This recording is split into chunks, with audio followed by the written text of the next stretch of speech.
It's a new era of pioneers, star sailors, thinkers, and adventurers. Go. Prop, go. TDA, go. Fido, go. All right, go for launch. Our destiny is always to go and see what's further and what's next. Fido, I'm going to make the flight happen.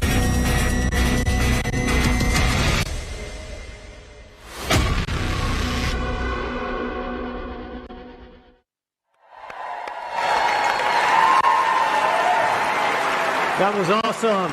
Good morning, and welcome to Ellington Field at NASA's Johnson Space Center in Houston. I'm Joe Acaba. Thank you. I'm Joe Acaba, Chief of NASA's Astronaut Office, and I'm joined by Norm Knight, Director of NASA's Flight Operations Directorate. We're here today with a mission to introduce the world to the crew of Artemis II.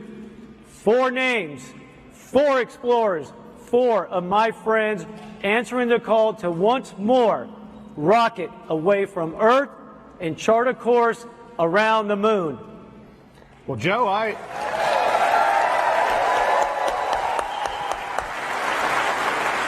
agree with you, Joe, but we're going to need a few more astronauts, I think, to get this started. So everyone, please help me welcome our astronaut corps.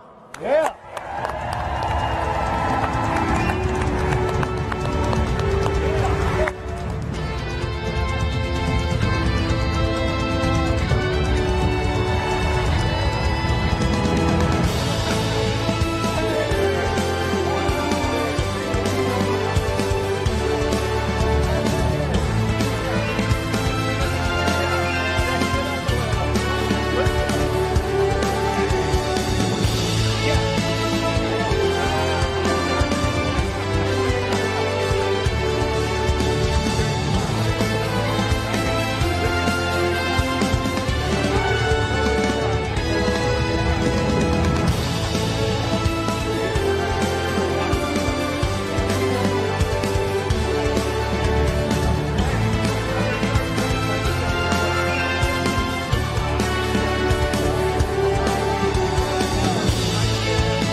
Look at that sea of blue. Let's give them another round of applause. Yeah.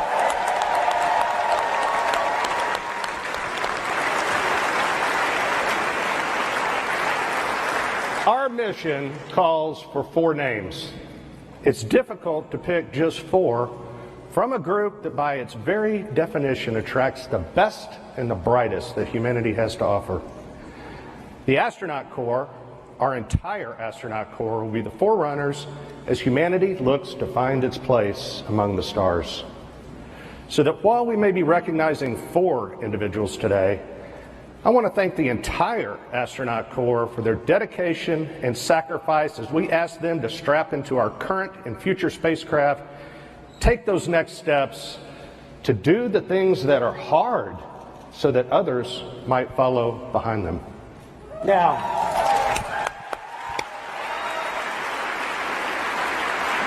Now, some of you might be scanning the astronaut faces, trying to see who is missing and still hidden backstage.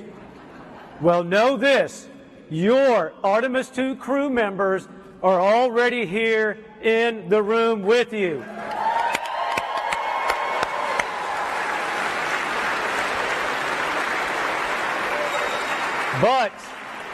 Because I love you all, I'm going to give you one hint. I am not one of them.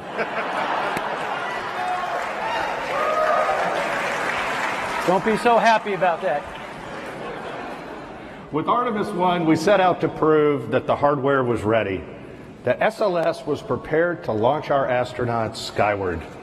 That Orion was equipped to carry them to the moon and back safely again. Artemis I was a resounding success, and Artemis II will leverage that by putting humans in the loop, executing operations in the critical path, leading to new footprints on the lunar surface.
This flight will be challenging, but we face that challenge with the confidence that the people working beside us are up to the task. Houston is home for us, and it's where we'll plan, train, and ultimately fly the Artemis II mission. To give us a proper Houston welcome, please join me in bringing out JSC Center Director Vanessa White.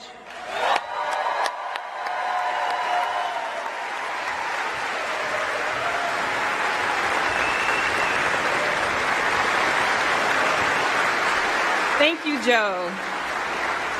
Good morning. I'd like to welcome everyone here today to Ellington Field.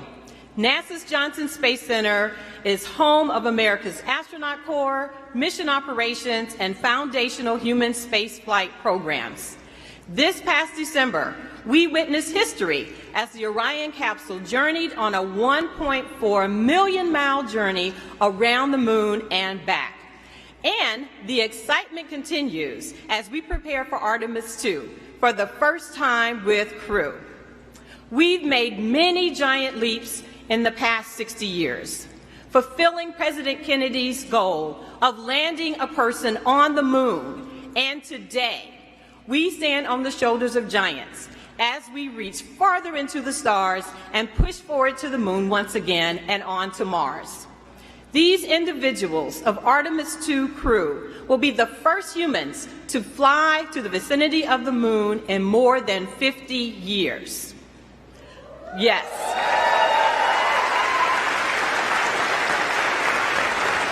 I'd like to take a moment to recognize those who paved the way, our Apollo legends, who are with us via the NASA Alumni League. Will you please wave?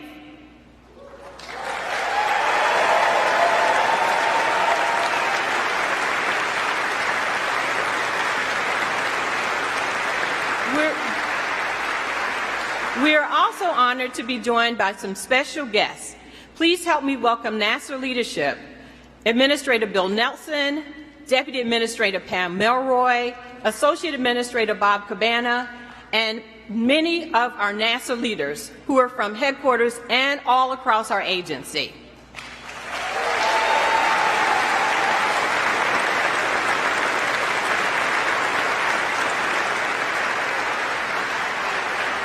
We're also pleased to be joined by the international community. Representing the Canadian Space Agency is Minister Champagne.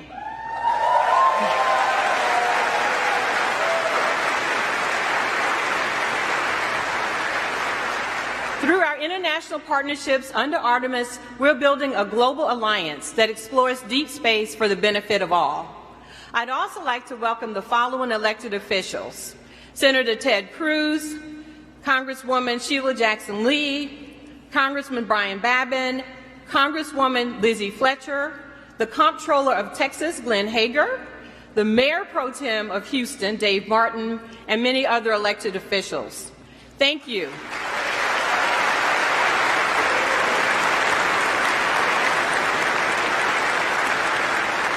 We're very appreciative of your continued support. Last but certainly not least, I'd like to give a shout out to the NASA workforce and all of those across the agency who came together to make this a very exciting moment and this moment in history happen. So thank you to our workforce.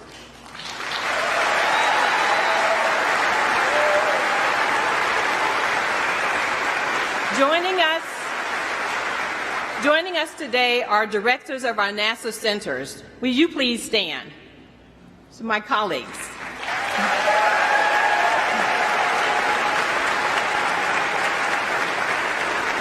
This mission represents the culmination of years of hard work and dedication by NASA and its partners. This is an exciting time for those working on the International Space Station, commercial crew, commercial LEO destinations, as we continue using those platforms and conduct deep space exploration with the Orion, Gateway, Human Landing System, and EVA programs. Together, our team of civil servants and contractors are enabling the success of the Artemis program. And this is only the beginning. For the students with us today from Houston and Clear Creek Independent School Districts and those watching, you are the future explorers, the future scientists, engineers, inventors, and mathematicians of the Artemis generation.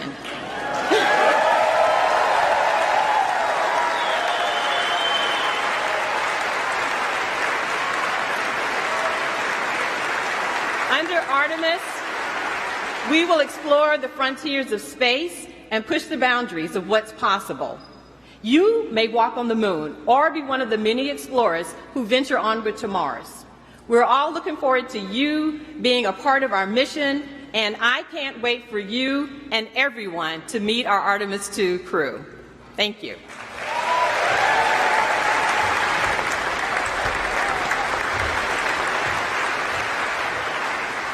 The Artemis program is guided by decades of experience from sending humans to outer space. We're building new rockets, new spacecraft, new communication systems, and new ways to operate in deep space. But it isn't the technology that is changing. We've also learned that in order to go farther, we have to go together. Please join me in welcoming Minister Francois-Philippe Champagne. He's with us here from Canada, one of our steadfast partners in human spaceflight, ready to send one of their own to the moon. Thank you very much. Thank you very much. Well, thank you, Joe, and good morning, everyone. Bonjour, tout le monde. C'est un grand privilège d'être ici pour représenter le Canada. What an honor to be here today to represent Canada on this historic day. In his recent visit to Ottawa, President Biden said this: Canada and the U.S. can do big things because we do them together. And indeed,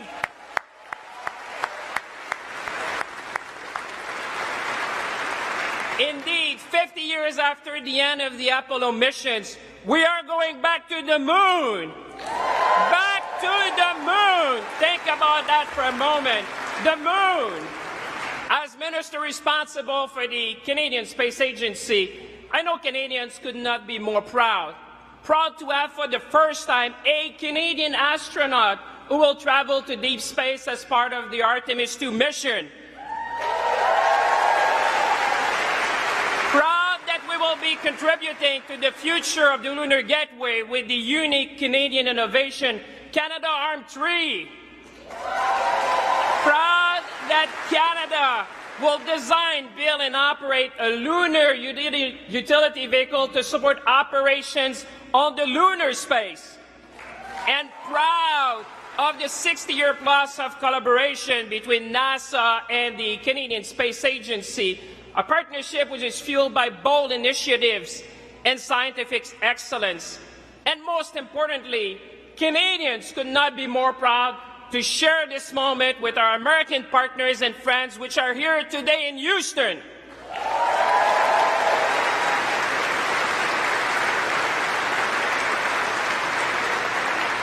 We would not be here today without the friendship and close partnership between our two nations.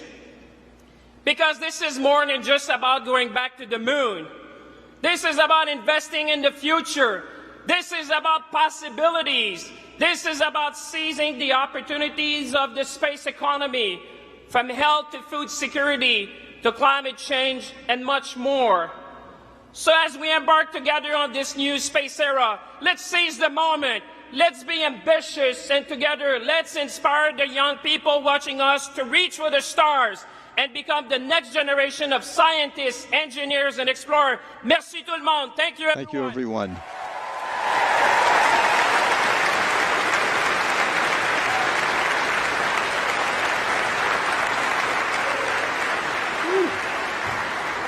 He pumped me up. That was nice. Next up is a group of people who need little introduction. Our agency leaders who know firsthand what it takes to fly in space. Please join me in welcoming NASA Administrator Bill Nelson, Deputy Administrator Pam Melroy, and Associate Administrator Bob Cabana.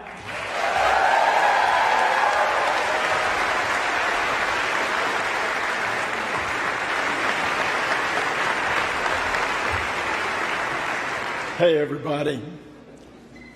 Members of the NASA family and the Canadian Space Agency, my colleagues, my former colleagues, members of Congress, members of the Artemis generation, we are going.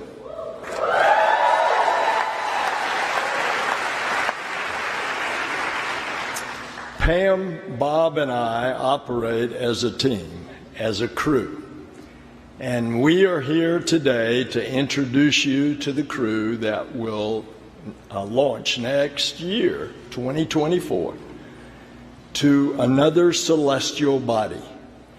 The largest, most powerful rocket in the world is going to propel them onward and upward into the heavens. And they fly to the moon. This is Artemis II mission.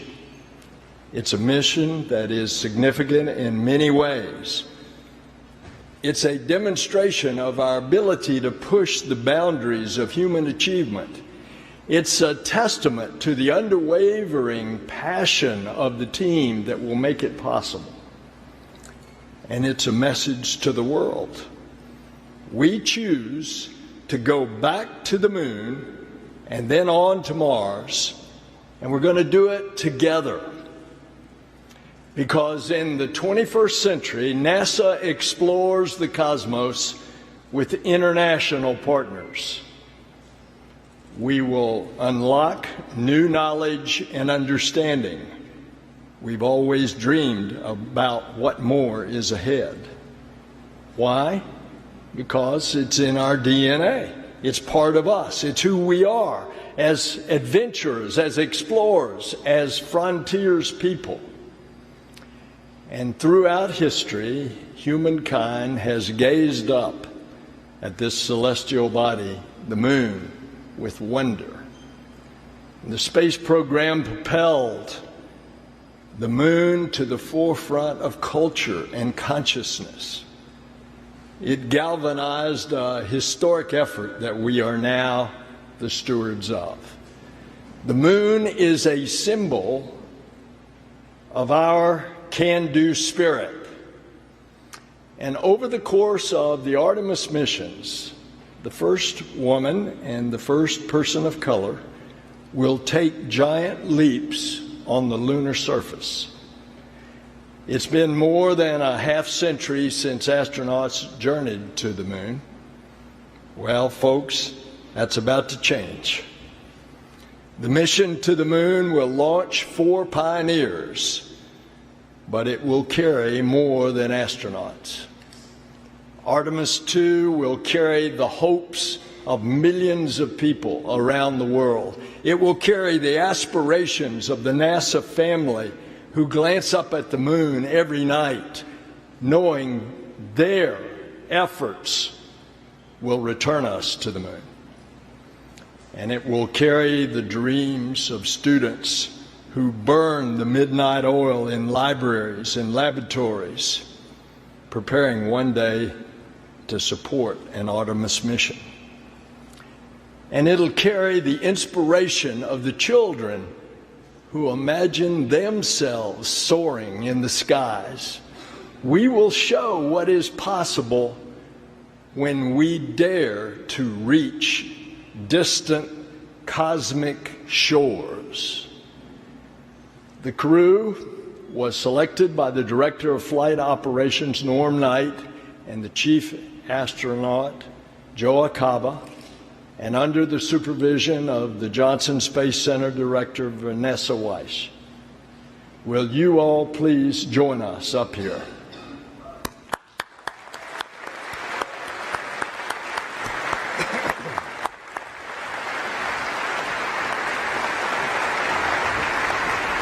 And I want to acknowledge again our Canadian partners, Minister Champagne, Francois Philippe. Will you please come up, please?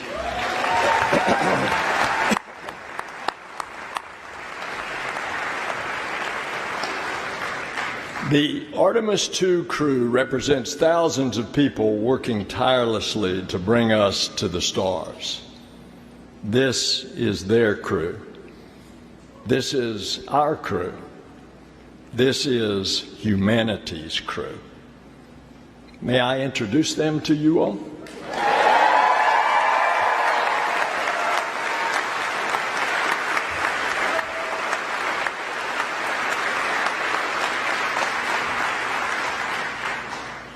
She's an engineer who got her start at Goddard and is no stranger to breaking records, logging the longest continuous space flight ever by a woman, your mission specialist, Christina Hammett-Koch.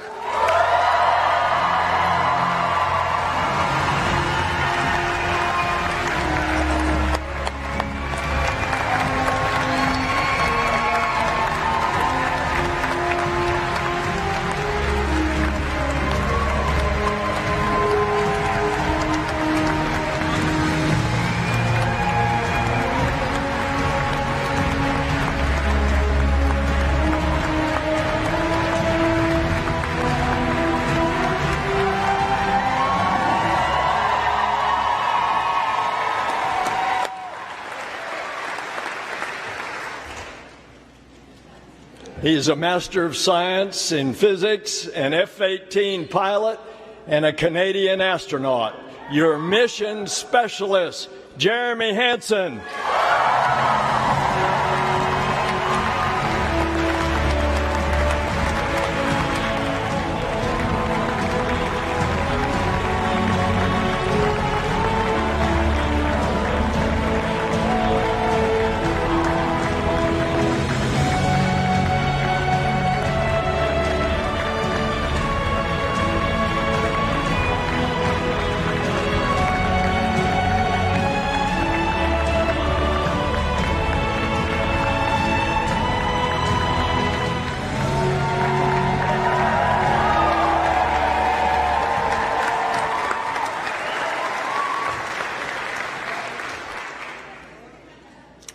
He's a naval aviator and test pilot that's flown over 40 different aircraft, most recently the first operational commercial crew mission.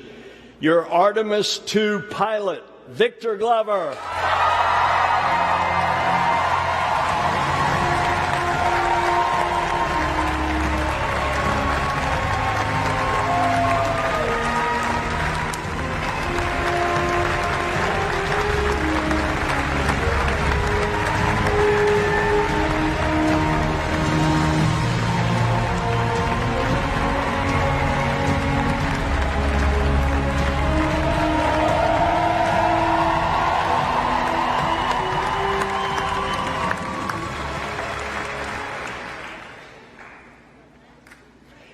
He's a decorated naval aviator, test pilot, and leader of the highest character, your Artemis II commander, Reed Wiseman.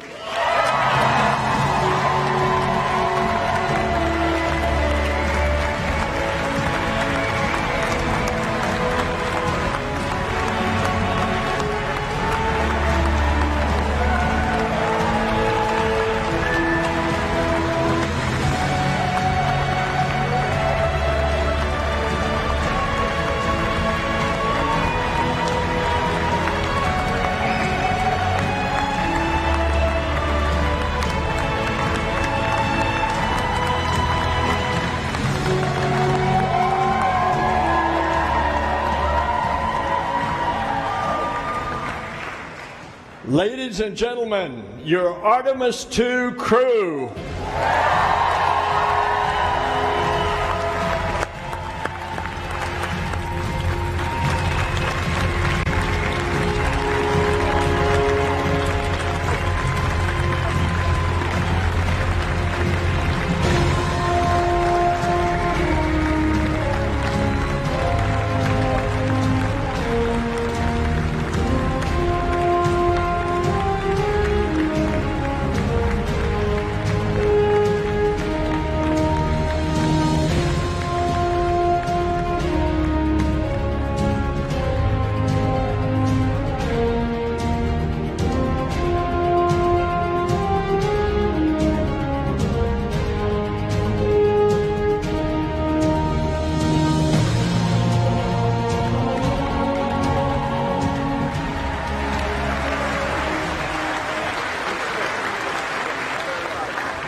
All right, thank you, Administrator Nelson. And the hard part's over now, right? Yes, sir. All right, good.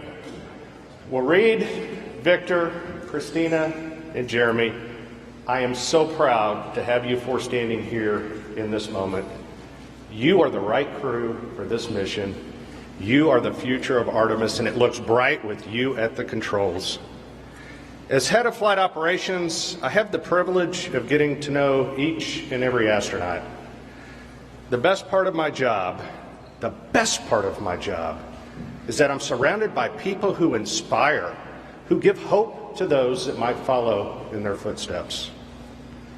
Christina, with a work ethic and willingness to lend a hand that only someone who spent their summers working on a farm growing up can have, your relentless drive is unmatched. You have already made your mark in the remote corners of our planet. You have already been in the history books as a record-setting astronaut. You're a trailblazer and a role model for every generation to come. You've already been advocating and uplifting children in your community, and I know that you are just getting started. And as the only professional engineer in the crew,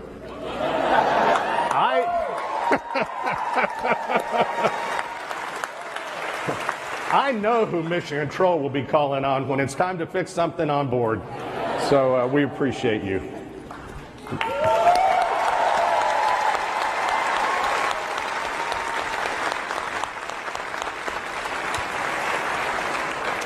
Victor, you wanted to be 100 different things when you grew up, but I can say I'm truly thankful you ended up as a Navy pilot and an astronaut. Like so many, seeing other astronauts take flight planted the seed. And when you heard Pam Melroy speak at a test pilot conference, that was the moment you decided to apply. So Pam, thank you for inspiring others.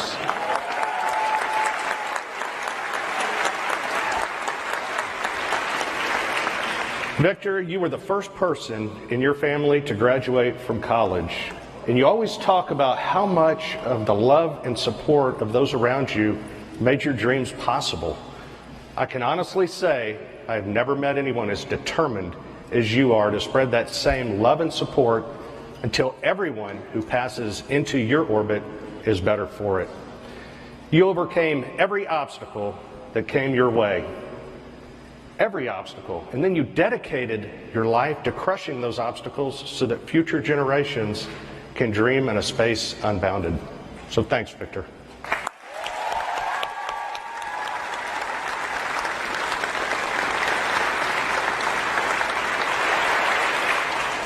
And finally, read and explore from the beginning.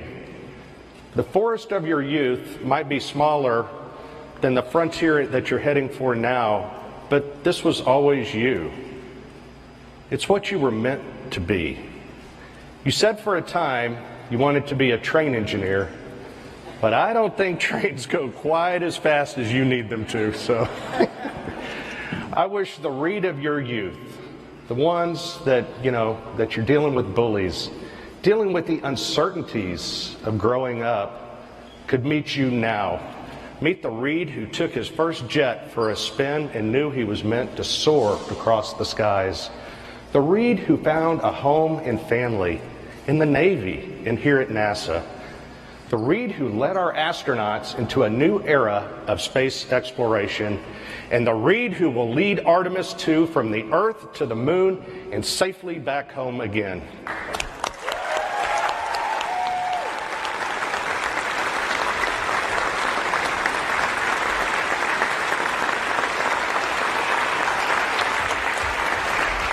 All of you will lead us into this brave new frontier.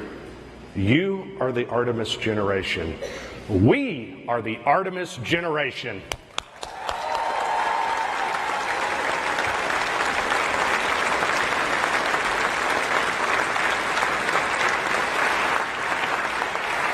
And with that, I will hand it back over to our neighbors to the north to talk about Jeremy, who will take his own place in history.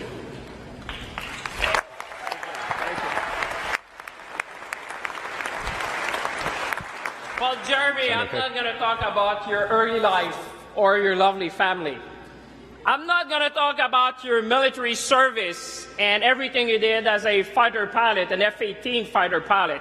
I'm not even going to talk about what you did as an astronaut and being the first Canadian to go on a lunar mission. I'm going to talk about your humanity and share with the world a story when I was with you at the Kennedy Space Center and I saw the power of the blue suit where we had hundreds of people storming to Jeremy. But Jeremy did one thing. He talked to each and every one. You took the time to talk to all the school children who were there, the Artemis generation, and they are here today and watching us. You took the time to inspire them. You took the time to thank all the teachers who are there to support our kids and teach them STEM skills that will bring them in exploration and being the future astronauts. You took the time to talk to each and every family that were coming from around the world and across North America. What I want to celebrate to you is your humanity. The fact that you have been inspiring not only us today, but keep inspiring humanity. To you, Jeremy, go Canada. Thank you, everyone.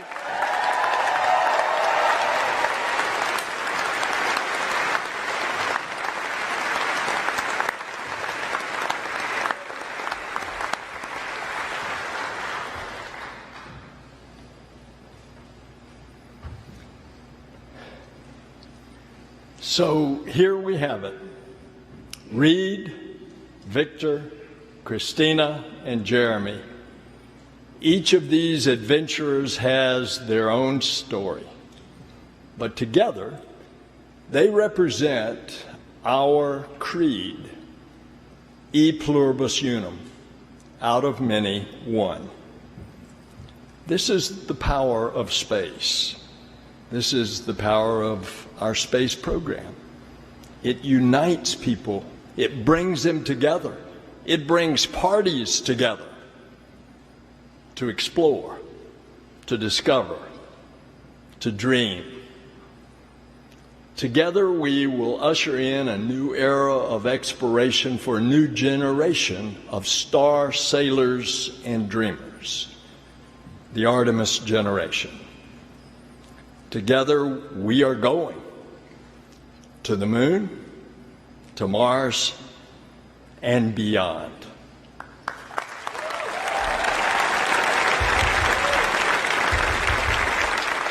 All right, let's give a big hand to our leadership.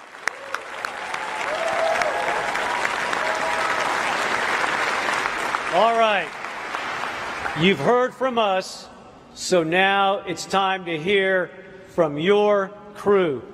I'm going to clear the stage, and I'm going to turn things over to our Artemis II commander, Reed Wiseman.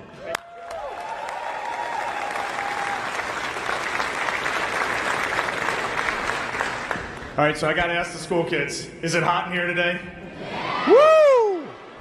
All right, and I don't think that in my 14 years at NASA, we've had this many astronauts in one place at one time. I'm losing my voice. We're having so much fun backstage. It is great to see this diverse international group. Awesome to be here with you guys. Woo! I'm going to hand it over to the gentleman to my right here, Victor Glover, who has become, in the last few years, an amazing mentor to me. I didn't ask for it. He didn't ask for it. It just happened that way. One of the best leaders I know, one of the best dads, husbands, and friends, and one of the most talented aviators I've ever met. Victor Glover.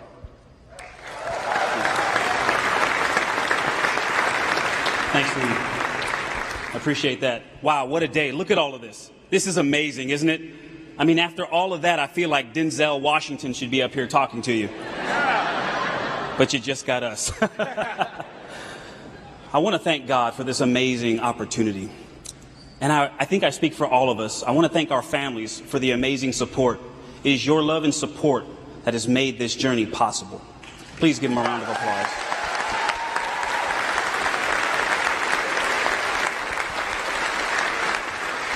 And to all of the folks who made this celebration possible, thank you for your hard work. They're the real ones in here sweating with all of us.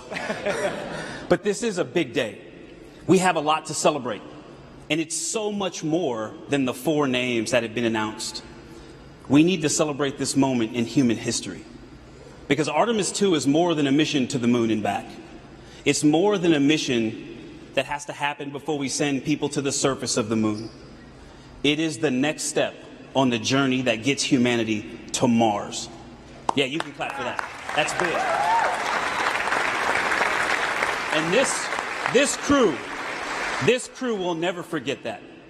Now, we have a lot of work to do before we get there, and we understand that.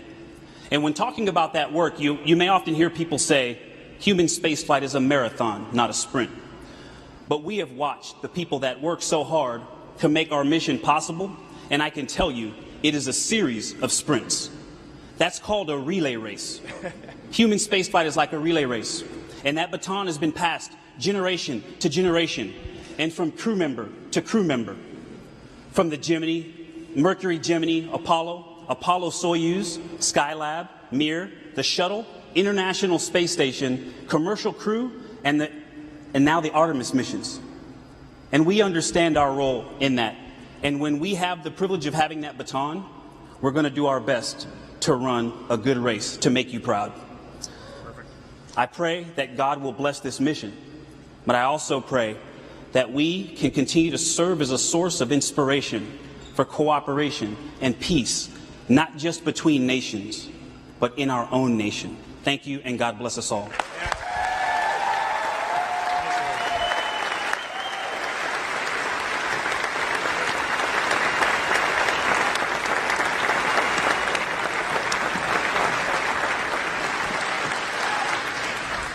Thanks, Victor. Awesome words.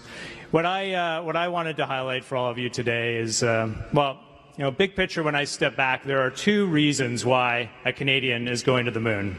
That makes me smile when I say that. The first one is American leadership.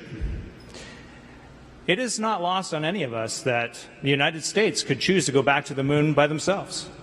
But America has made a very deliberate choice over decades to curate a global team. And that, in my definition, is true leadership. A body, an entity that seeks out others who can contribute, allows them to rise up, lifts them up to make their contributions to bring their genius. That is American leadership. And as a Canadian, I am very proud to reflect that back to you, and I am grateful. All of Canada is grateful for that global mindset and that leadership. So thank you.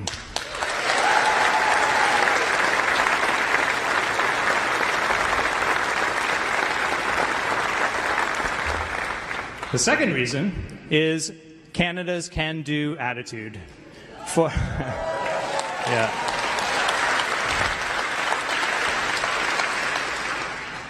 For decades now, literally thousands upon thousands of Canadians have risen to that challenge to bring real value to the international partnership with respect to space exploration, to bring real solutions. Our scientists, our engineers, the Canadian Space Agency, the Canadian Armed Forces, across government, all of our leadership, working together under a vision to take step by step, and all of those have added up to this moment where a Canadian is going to the moon with our international partnership, and it is glorious.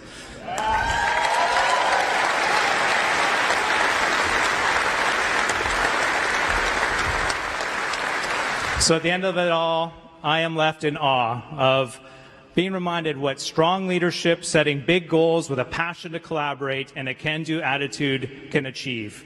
And we are going to the moon together. Let's go. Let's go.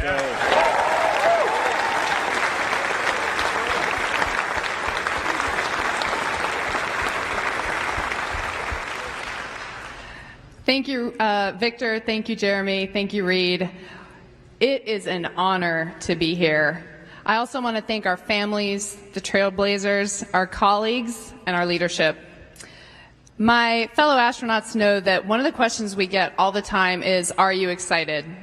And I can tell you, when I think about this mission that's a relay race with international partners, it's also so awesome in and of itself.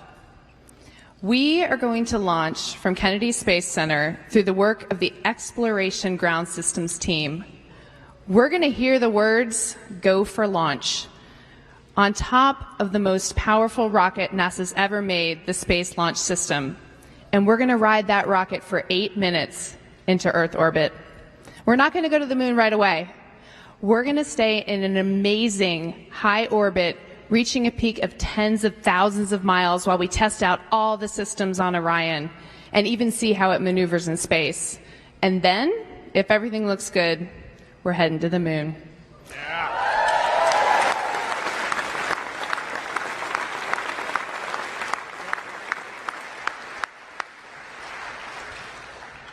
It will be a 4-day journey, going 250,000 miles, continuing to test out every bit of Orion, going around the far side of the moon, heading home, going through the Earth's atmosphere at over 25,000 miles per hour, and splashing down in the Pacific. So, am I excited? Absolutely.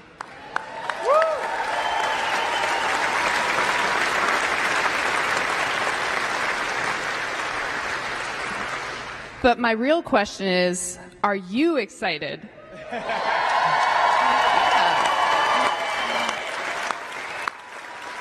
I see you.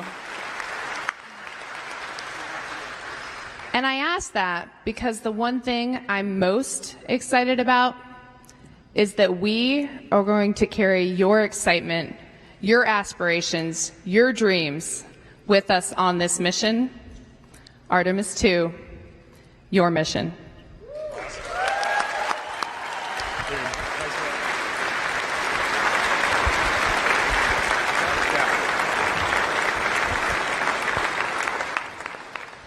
I think I'm in pretty good hands. Victor, Jeremy, Christina, thank you guys for those words. Absolutely awesome. We're just going to close. The crew would not close without just saying thank you. That is thank you to the NASA workforce. Thank you to our industry partners. Thank you to the Canadian Space Agency, everyone in Europe that's working for this. We got people in Airbus working our European service module. This is a global effort, Artemis II, and it's only going to get larger with Artemis III and beyond as we get private spaceflight involved. SpaceX is building our lander for Artemis III. So to the NASA workforce, to our program managers, our center directors that are here, the amazing political support that we feel right now to bring our country together, to bring our entire world together to go explore, to get to Mars and beyond. We say a huge thank you. To the astronauts that are over here, a huge thank you. You are our friends, you are our families, you're our colleagues, and I do want to highlight right now there are 7 folks on the International Space Station. Where's Joel? On Joel's International Space Station, orbiting our planet right now. 3 cosmonauts 3 Americans and an Emirati from the United Arab Emirates.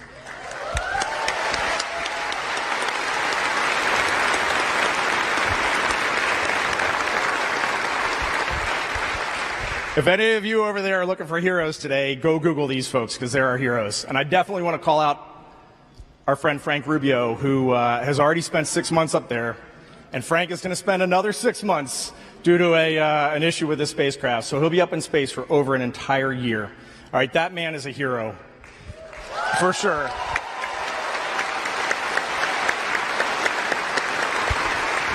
Yep.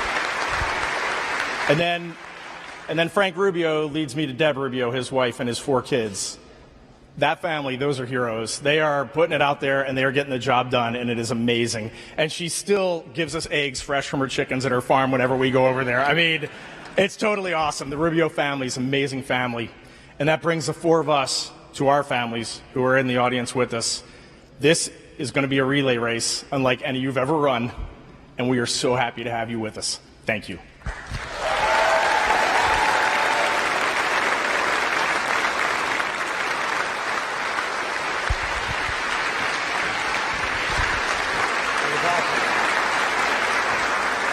Got more you want to say, Reed? There's 3 words that we keep saying in this Artemis program. We are going, and I want everybody to say it on 3. 1, 2, 3. We are going. We are going.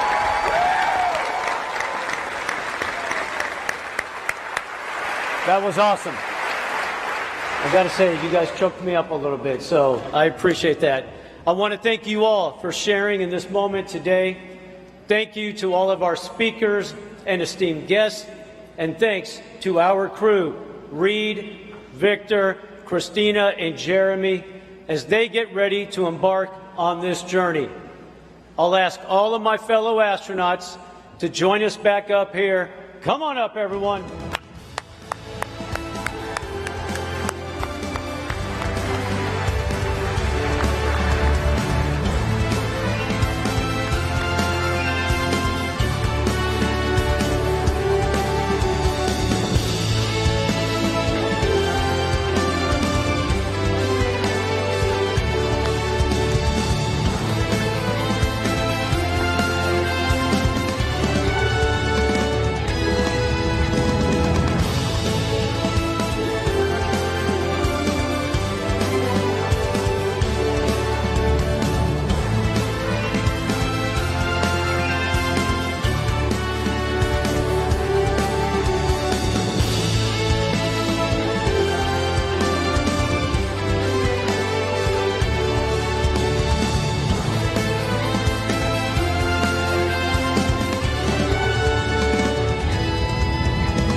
I love this office, and as you can see, we love each other.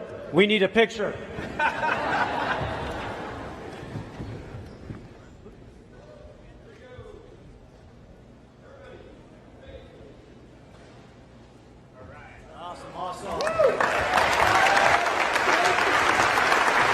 One of our colleagues in space right now, Steve Bowen, likes to say human spaceflight is the ultimate team sport.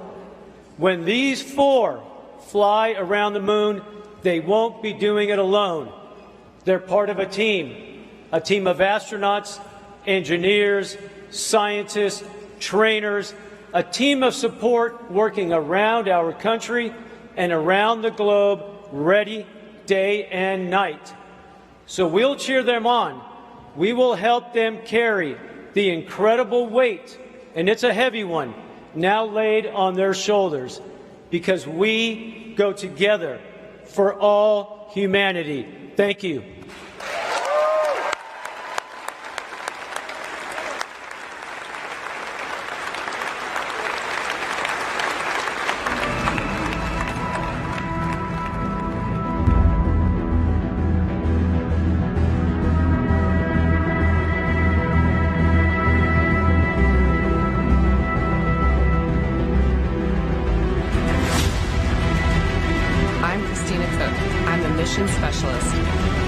I'm Jeremy Hansen.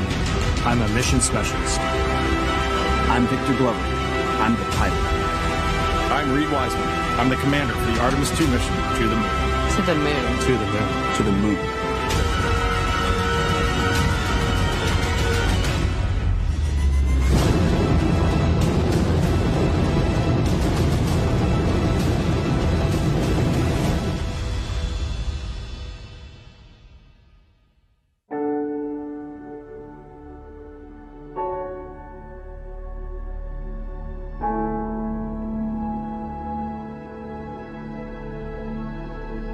When I was young, I had a poster of the Earthrise picture, the famous picture that was taken on Apollo 8.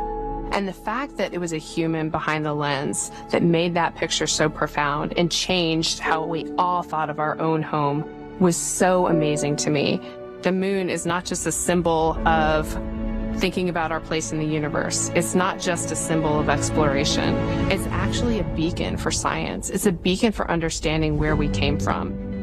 You know, pushing ourselves to explore is just core to who we are. It's a part of being a human.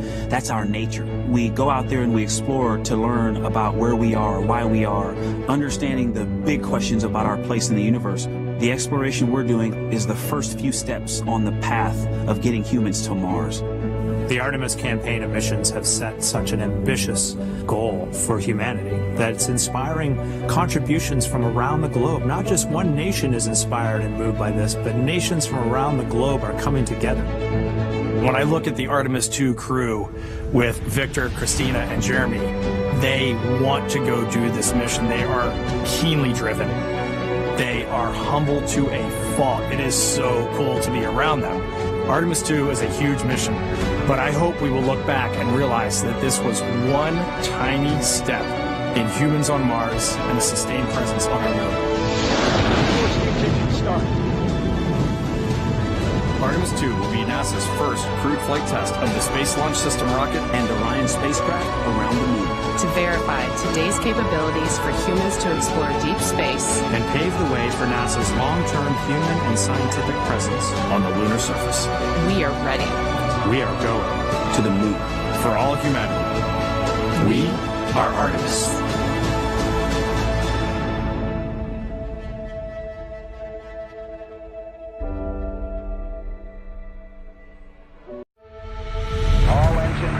Years ago, we pioneered a path to the moon. The trail we blazed cut through the fictions of science and showed us all what was possible. It's very pretty out here. Today, our calling to explore is even greater. To go farther, we must be able to sustain missions of greater distance and duration. We must use the resources we find at our destinations. We must overcome radiation, isolation, gravity, and extreme environments like never before. These are the challenges we face to push the bounds of humanity. We're going to the moon to stay by 2024, and this is how. This all starts with the ability to get larger, heavier payloads off planet and beyond Earth's gravity. For this, we designed an entirely new rocket. The Space Launch System. SLS will be the most powerful rocket ever developed. And with components in production and more in testing, this system is capable of being the catalyst for deep space missions. We need a capsule that can support humans from launch through deep space and return safely back to Earth. For this, we've built Orion. This is NASA's next-generation human space capsule. Using data from lunar orbiters that continue to reveal the moon's hazards and resources, we're currently developing an entirely new approach to landing and operating on the moon. Using our commercial partners to deliver science instruments and robotics to the surface, we are paving the way for human missions in 2024. Our charge is to go quickly and to stay, to press our collective efforts forward with a fervor that will see us return to the moon in a manner that is wholly different than 50 years ago. We want lunar landers that are reusable, that can land anywhere on the lunar surface. The simplest way to do so is to give them a platform in orbit around the moon from which to transition. An orbiting platform to host deep space experiments and be a waypoint for human capsules. We call this lunar outpost Gateway. The beauty of the Gateway is that it can be moved between orbits. It will balance between the Earth and Moon's gravity, in a position that is ideal for launching even deeper space missions. In 2009, we learned that the moon contains millions of tons of water ice. This ice can be extracted and purified for water. It can be separated in oxygen for breathing or hydrogen for rocket fuel. The moon is quite uniquely suited to prepare us and propel us to Mars and beyond. This is what we are building. This is what we're training for. This we can replicate throughout the solar system. This is the next chapter of human space exploration. Humans are the most fragile element of this entire endeavor, and yet we go for humanity. We go to the moon and on to Mars to seek knowledge and understanding and to share it with all. We go knowing our efforts will create opportunities that cannot be foreseen. We go because we are destined to explore and see it with our own eyes. We turn towards the moon now, not as a conclusion, but as preparation, as a checkpoint toward all that lies beyond. Our greatest adventures remain ahead of us. We are going. We're going. We are going. We are going. We're going.